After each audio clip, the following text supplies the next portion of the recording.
जय श्री राधे कृष्ण। आप सभी का आपके अपने YouTube चैनल पे बहुत बहुत स्वागत है। आइए आज आप सब सुनेंगे शनिवार व्रत की कथा। प्रत्येक शनिवार को शनि देवता का पूजन किया जाता है। इस दिन विशेष प्रकार से शनिदेव की कृपा प्राप्ति के लिए पीपल के वृक्ष में गुड़ तथा तिल मिश्रित जल डालनी चाहिए। पीपल वृक्ष के नीचे दीपक जलाने चाहिए। शनिदेव को सरसों का तेल या तिल का तेल इन्हें चढ़ाना चाहिए। इससे शनिदेव अपने भक्तों पर अति प्रसन्न होते हैं। शनिदेव जो कि न्याय प्रिय देवता माने जाते हैं, यह कर्म फलदाता और दंडनायक शनिदेव हैं। सभी को कर्मों के अनुसार फल प्रदान करते हैं। जो भी अच्छे कार्य करते हैं उन्हें अच्छे फल को प्रदान करते हैं। तो आइए आज आप सब सुनेंगे शनिवार के दिन शनिवार व्रत की कथा। तो बोलिए प्रेम से शनिदेव महाराज की जय। बहुत समय पहले की बात है। एक समय सभी नवग्रहों सूर्य, चंद्र, मंगल, बुध, बृहस्पति, शुक्र, शनि, राहु और केतु में विवाद छिड़ गया कि इनमें से सबसे बड़ा कौन है। सभी आपस में लड़ने लगे और कोई निर्णय न होने पर देवराज इंद्र के पास निर्णय कराने के लिए पहुंचे। इंद्र इससे घबरा गए और इस निर्णय को देने में अपनी असमर्थता जताई। परंतु उन्होंने कहा कि इस समय पृथ्वी पर राजा विक्रमादित्य है, जो कि अति न्याय प्रिय है। वे ही इसका निर्णय कर सकते हैं। सभी ग्रह एक साथ राजा विक्रमादित्य के पास पहुंचे और अपना विवाद उन्हें बतलाया। साथ ही निर्णय के लिए कहा। राजा इस समस्या से अति चिंतित हो उठे, क्योंकि वे जानते थे कि जिस किसी को भी छोटा बतलाया जाए वह कुपित हो उठेगा। तब राजा को एक उपाय सूझा। उन्होंने स्वर्ण, रजत, कांस्य, पीतल, सीसा, रांगा, जस्ता, अभ्रक और लौह से 9 सिंहासन बनवाए और उन्हें इसी कर्म से रख दिया गया। फिर उन सबसे निवेदन किया कि आप सभी अपने अपने सिंहासन पर विराजमान हो जाएं। जो अंतिम सिंहासन पर बैठेगा वही सबसे छोटा होगा। इसके अनुसार लौह सिंहासन, जो कि सबसे बाद में होने के कारण शनिदेव सबसे बाद में बैठे, तो वही सबसे छोटे कहलाए। उन्होंने सोचा कि राजा ने यह जानबूझकर किया है और फिर कुपित होकर राजा से कहा कि राजा, तू मुझे नहीं जानता। सूर्य एक राशि में 1 महीना, चंद्रमा 2.25 महीना 2 दिन, मंगल 1.5 महीना, बृहस्पति 13 महीने व बुध और शुक्र एक महीने विचरण करते हैं। परंतु मैं जब भी आता हूँ तो 2.5 से 7.5 वर्षों तक रहता हूँ और फिर मैंने बड़ों बड़ों का विनाश किया है। भगवान राम की आने पर उन्हें वनवास को जाना पड़ा।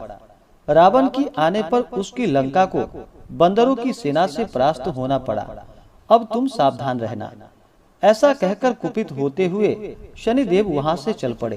अन्य देवता खुशी खुशी वहां से चले गए। कुछ समय के बाद राजा की 7.5 आई। तब शनिदेव घोड़ों के सौदागर बनकर वहां पर आए। उनके साथ कई बढ़िया घोड़े थे। राजा ने जब यह समाचार सुना तो अपने अश्वपाल को अच्छे घोड़े खरीदने की आज्ञा दी और फिर उसने कई प्रकार के अश्व देखे और उसे खरीदे। फिर उसमें से एक सर्वोत्तम घोड़ा, जो कि राजा को सवारी हेतु दे दिया। राजा ज्यों ही उस पर बैठा, वह घोड़ा सरपट वन की ओर भाग चला। भीषण वन में पहुंचकर वहां से वह अंतर ध्यान हो गया और राजा भूख प्यास से भटकता रहा। तब एक ग्वाले ने उसे पानी पिलाया। राजा ने प्रसन्न होकर उसे अपनी अंगूठी दे दी और फिर राजा अंगूठी को देकर वहां से नगर की ओर चल पड़ा। वहां जाकर अपना नाम उज्जैन निवासी बीका बतलाया। वहां एक सेठ की दुकान में उसने जल इत्यादि पिया और कुछ समय विश्राम किया। भाग्यवश उस दिन सेठ की बड़ी बिक्री हुई। सेठ ने उसे खाना खिलाने के लिए प्रसन्न होकर अपने घर को लेकर गया। वहां उसने एक खूंटी पर देखा कि एक हार टंगा है, जिससे कि खूंटी निगल रही थी। थोड़ी देर में पूरा हार गायब था। तब सेठ ने आने पर देखा कि हार गायब है। उसने समझा कि वीका ने ही उसे चुराया है। उसने वीका को कोतवाल के पास पकड़वा दिया। फिर राजा ने भी उसे चोर समझकर उसके हाथ पैर कटवा दिए और फिर वह चौरंगिया बन गया। नगर के बाहर उसे फेंकवा दिया गया। वहां से एक तेली निकल रहा था, जिसे देखकर उस पर दया आई और उसने वीका को अपनी गाड़ी में बिठा लिया।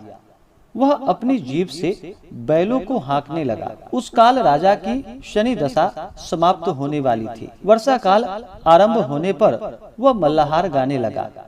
तब वह जिस नगर में रहता था, वहाँ की राजकुमारी मनभावनी को वह इतना भाया कि उसने मन में ही प्रण कर लिया कि वह उस राग गाने वाले से ही विवाह करेगी।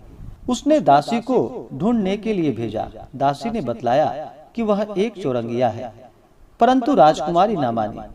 अगले ही दिन उठते ही वह अनशन पर बैठ गई कि विवाह करेगी तो उसी से करेगी। उसे बहुत बार समझाया गया, पर वह न मानी। तो उसके पिता राजा ने उस तेली को बुलावा भेजा और विवाह की तैयारी करने को कहा।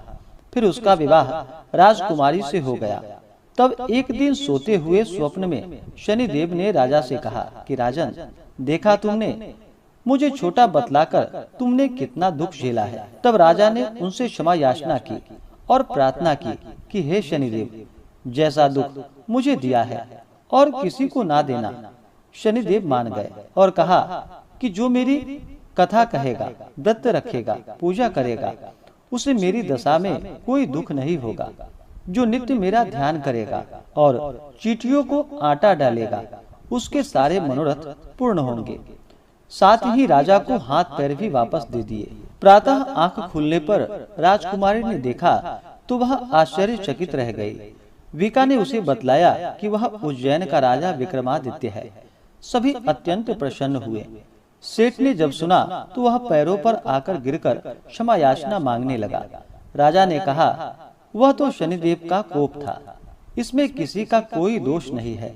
सेठ ने फिर भी निवेदन किया कि मुझे शांति तब ही मिलेगी जब आप मेरे घर चलकर भोजन ग्रहण करेंगे। सेठ ने अपने घर नाना प्रकार के व्यंजनों से राजा का बड़ा ही आदर और सत्कार किया। साथ ही सबने देखा कि जो खूंटी हार निगल गई थी, वह अब उसे उगल रही थी। सेठ ने अनेकों मोहरे देकर राजा का धन्यवाद किया और अपनी कन्या श्री कंवरी से पानी ग्रहण करने का निवेदन किया।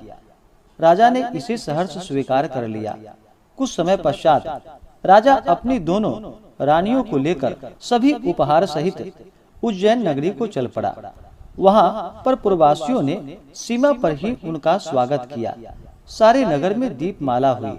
वह सब ने खुशी मनाई। राजा ने घोषणा की कि मैंने शनिदेव को सबसे छोटा बतलाया था, जबकि असल में वही सर्वोपरि है। तब से सारे राज्य में शनिदेव की पूजा और कथा नियमित रूप से होने लगी। सारी प्रजा ने बहुत समय खुशी और आनंद के साथ बिताया। जो कोई शनिदेव की इस कथा को सुनता है या पढ़ता है, उसके सारे दुख शनिदेव की कृपा से दूर हो जाते हैं। तो बोलिए प्रेम से शनिदेव महाराज की जय। तो आशा करता हूँ कि यह जानकारी आपको अच्छा लगा हो।